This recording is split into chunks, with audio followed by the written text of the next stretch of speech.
Hello friends and students. Today I am putting together a different kind of video for my viewers and subscribers. What we're going to do is a product review. I have been receiving emails in the past from some sheet music provider called Nagaraj Music, and I don't know how I got on their mailing list, but you're trying to sell the wrong guy your product, and I asked you to take me off your mailing list. I don't need your poorly constructed sheet music, and I'm certainly not going to pay for it or give it to my friends and students. So I contacted them and said, hey, please take me off your mailing list. I don't want anything to do with this. I don't even know how I got on your mailing list. But just recently, they started spamming me again with their inferior product. So today I want to share with you some of the insights that I have as a professional musician with over 25 years experience as a teacher and performer, a degree in music, and proficient in many idioms, including Indian music. So let's talk about Nagaraj Music and their transcriptions that they are providing. Well, first of all, there are no chord symbols in their transcriptions. Music has effectively three parts: rhythm, melody, and harmony. So when you provide transcriptions to people, it would be a good idea to put the chord symbols there. That's about 1/3 of the context anyways. Now I can understand if you're a violin player and you're in a section, you don't necessarily need to see the chord symbols. However, when you are providing just general sheet music for the larger public, you should include these chord symbols. I would believe that part of the reason they're not included is because most of Nagaraj's music is transcribed by Nagaraj, who happens to be a violin player. And I'm going to say something here that I'll probably get a little bit of pushback for, but I want to speak honestly as I can. And generally speaking, violinists are not known for their harmonic vocabulary. They just, if you want to get a real good transcription of chords and harmonies, you're probably better off dealing with a pianist or a guitarist, because we play chords all the time and we are just intimately more familiar with them. Now there will be exceptions, of course, but I don't think Nagaraj is one, and certainly it's not evidenced by the complete and utter lack of chord symbols. So if you provide those chord symbols, Nagaraj, your music will be more usable to more people, which is consistent with your own stated goal. So here's a way you could improve. Let's see if you do it, okay? So in addition to having no chord symbols, that's one item. We're going to touch on 10 different things, 10 different inadequacies with Nagaraj's product. The second one, let's say we will talk about no words to the melodies. Look, it's helpful even for a section player, depending on the piece of music, to see the words of the melody, the actual words of the singer. This is helpful in several ways. One, if you're just providing generalized sheet music to the general public, you should include this. It will be consistent with your own stated goal, and there's no good reason for you not to, other than perhaps you are lazy. That could be, okay, that might be the case. I don't know you too well, but judging by your work, that seems like a logical conclusion.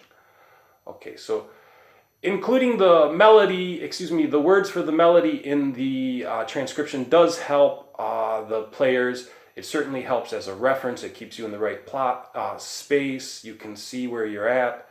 Many people know the song mostly by the melody, so that's how they're going to track it and identify with it.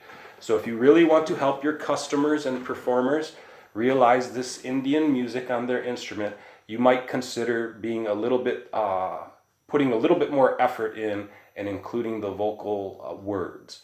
I've seen you do it in one or two songs, but very, very few. So quit cutting corners, all right? Now let's talk about attributions. Attributions means you say who composed this piece, who sang it, what movie is it from, who was, you give credit where credit is due. This is very important, especially when you are copying other people's music.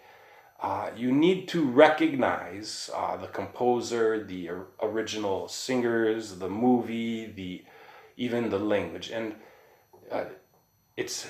you skip this. Why don't you give these people their credit? You are profiting off of their music. The least you could do is say, hey, good job for the composer, or name the movie or something, right? It's kind of, I consider it selfish and lazy to not put these proper attributions. And I mean, it's the right thing to do, okay? Another thing about all of Nagaraj's music, you'll see these big rests for like 8 measures and 12 measures, and it's because you are skipping all the background music. You are skipping a lot of the coolest instrumental parts. You're just writing the melody of the singer. That is incomplete, is lazy. A lot of the time, for instrumentalists, we have to play that instrumental part. Somebody's got to play it. If you just put rest for 20 measures, what are you going to do? Go to a concert and stand on stage and just look at your watch and watch the clock for like 20 measures? I guess it would not work. You have to play something, you know? However, given that all this brings us to the next point. So we noted that he provides no significant background music.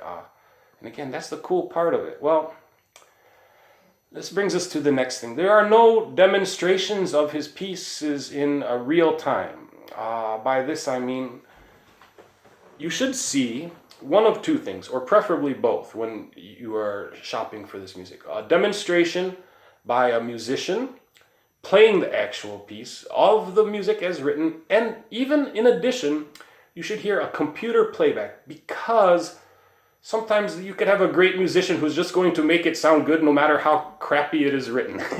So they will hire some great guy to play it, and he adds all this stuff and does these great things, and then you get the sheet music and it's like, not what I heard, man. So you want to hear a musician play it in real time, the actual music, and you want to hear the computer playback, because the computer playback is not going to enhance it with all the things a real musician was. You're going to get just what is written, a real clear interpretation by the computer of the actual notation. And in this, we don't get from you, Nagaraj. I clicked on some of the links that say a real-time playback, like for the Kannada song Ni Thide, because I wanted to see you play this. First of all, it does not even go to the same song. It goes to a different song. Second of all, it is just you pretending to play the song. When you're standing on a hill, it is not the music you are playing. I can tell, I know these things. You are acting like you are playing it to a karaoke track, and then you are recording it in some room somewhere else with a microphone and who knows what else. But you are not playing the music that we are hearing when you're standing on that hill pretending to play, okay? So provide real-time playbacks, and really real-time playbacks with no karaoke is better, because let's be honest, when you are playing with that karaoke or those backing tracks, which I usually don't do, sometimes I do, but you are only like 30% of the performance. The karaoke is doing like 70% of the job. That's why a lot of the time I just play no click track, no backing tracks, none of that stuff. I will play, as they say, naked. Just me there playing, okay? It's not necessarily the most entertaining or impressive, but it is the best for a learning and for demonstrating the clarity in a clear way, okay? Now, we talked about these attributions. Well, sometimes on Nagaraj it says transcribed by, and sometimes it says arranged by, meaning when he's giving himself credit. I arranged this, I transcribed this. Well, let's make a distinction here. Transcribed means you have copied. Arranged means you have enhanced or changed or brought something different to the piece. And often these words are slippery and a little bit, people don't use them entirely correctly. You have to understand based on the context of the sentence. But what I'm suggesting is some of the pieces that you have said that you have arranged nothing. You have just copied the melody and you put arranged, right? Okay. So let's be honest about what we are doing and use the terms correctly, okay? Now let's talk about, well, the price point. Man, you are charging like 2 or 3 times as much for your transcriptions as what I can provide them for, and mine are quantifiably, unequivocally, and demonstrably superior to those. So your price is too high for the product, the quality of the product you are offering. If you take some of my advice and maybe start adding chord symbols and attributions and lyrics and these kinds of things, demonstrations in real time where you're not acting, have the computer actually play your transcription instead of you playing something that is not really what is written, and acting like you are playing when you are not really playing, then maybe you can raise your price. But for now, I would not recommend buying Nagaraj products at the price point he is offering. Okay. And then finally, I will say one more thing. I hope I got to 10 different points here, but the last one I want to say is I would, I want to talk about your two more things actually. One is, let's talk about this. All the music is behind a paywall. So when I go to look at what you are doing, I cannot see it because you have put the music literally behind something so we cannot see it. So I noticed there's no lyrics. Of course, I noticed these other things, but it's very hard to look in detail at your notation and your transcriptions when they are all hidden. Okay, but what I can see is you're not very good at rhythmic notation. And orchestral violinists are, as I stated earlier, and there will be exceptions, I know there are always exceptions, but they're not known for their sophisticated harmonic vocabulary. And generally speaking, they're not known for their rhythmic intensity or their ability to interpret syncopated rhythms. So what I'm doing is I'm offering some explanations about, or excuses for you, Nagaraj, about why your rhythmic notation is so poor. I can give you a very specific example, and I will throw it up on screen maybe, but look, when you are writing music and there are strong beats and weak beats, you should not obscure the down beats. That means a beat, for example, you should not tie across the center of the bar line or have a note existing on the center of the bar line, the center of the measure, when it could be expressed in another way.